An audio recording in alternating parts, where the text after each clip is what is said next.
अस्सलाम वालेकुम viewers, welcome back to my YouTube channel daily tips with Tasma. आज हम आपको बताएंगे बशीर नाम के बारे में अनोखी और दिलचस्प मालूमात। बशीर नाम का शुमार लड़कों के नामों में होता है। बशीर एक इस्लामी नाम है।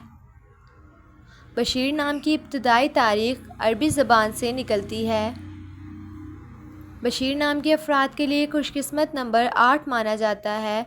माहिरीन के मुताबिक बशीर नाम के लड़के बहुत बहादुर होते हैं। बशीर नाम का मतलब है खुशखबरी देने वाला। बशीर नाम के लड़कों के लिए खुशकिस्मत दिनों में मंगल और जुमेरात का दिन शामिल है।